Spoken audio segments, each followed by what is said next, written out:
human capital perspective to the quality of education.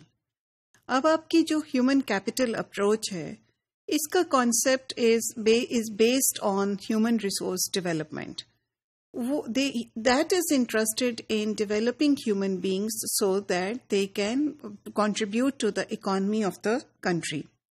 So وہ individuals میں اتنی interested نہیں ہے. اگر وہ آپ کی ہیلتھ میں انٹرسٹڈ ہے تو اس لیے انٹرسٹڈ ہے because they want you to contribute towards the economy, اور ظاہر ہے لوگ ہیلدی ہوں گے تو تبھی کر سکیں گے. اب اگر ہم ایجوکیشنل کوالٹی کی طرف آ جائیں تو ان ایجوکیشنل کوالٹی کو وہ اس طرح اسیس کرتے ہیں کہ وہ یہ کہتے ہیں کہ ایجوکیشنل کوالٹی کا آؤٹ کم یہ ہے کہ people are able to earn more money اور they are able to generate more income than before.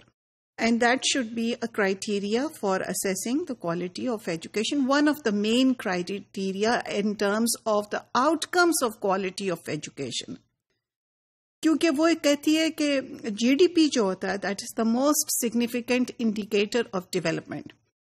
اور یہ تو we are all sort of agreed upon, اور تبھی آپ نے دیکھا تھا Millennium Development Goals میں بھی یہی تھا کہ جو سارا اسٹریس ہے ہمارا، یہ سارا ایمفیسس ہے ہمارا ایجوکیشن کے اوپر.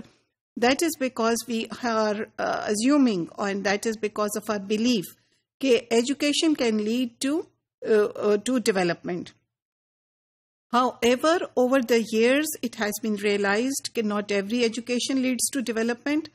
It is the quality of education also counts. اور جہاں پہ ایجوکیشنل کوالٹی اچھی ہے، بچوں کی لرننگ اچھی ہے، وہاں پہ ڈیولپمنٹ زیادہ ہے. سو ایجوکیشنل کوالٹی کا آؤٹ کم یہ ہونا چاہیے economic growth. This is your human capital approach Cs.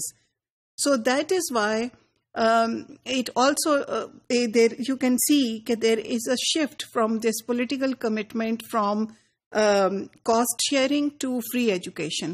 اب یہ جو فری ایجوکیشن پہ بہت زیادہ ایمفیسس آیا اس کی وجہ بھی یہی ہے کہ یہ ہیومن کیپٹل اپروچ میں ایک خاص قسم کا کاسٹ بینیفٹ انالیسس کیا جاتا ہے، اور اس میں دیکھا جاتا ہے کہ اگر ایجوکیشن پہ انویسٹ کیا جائے تو اس کے آؤٹ کمز ہمیں اکنامک آؤٹ کمز کیا ہوں گے. دوسرا یہ بھی دیکھا جاتا ہے کہ کس لیول پہ حکومت اس کے اندر پیسہ ڈالے تو پھر اس کا ہمیں ریٹرنز کیا ہوں گے.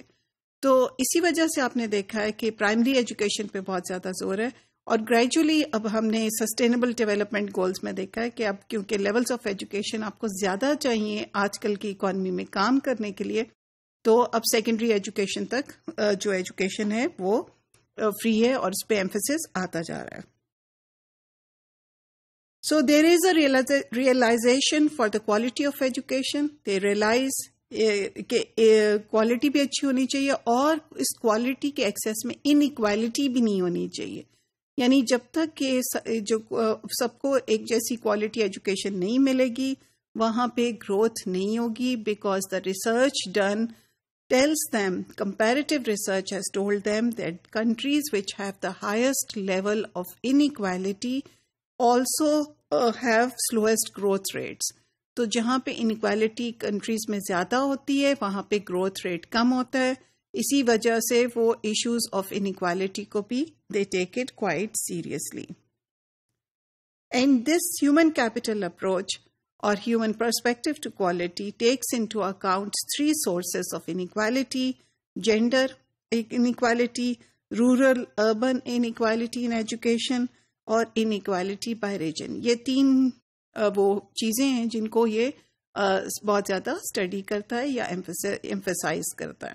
یہ خیال کیجئے کہ human capital approach does not focus on the education of people would not be interested اگر وہ یہ خیال کرے کہ اس کی جو مارکیٹ ریٹرنز ہیں اس کے وہ زیادہ نہیں ہوں گے، تو وہ اس چیز میں انٹرسٹڈ نہیں ہوگی.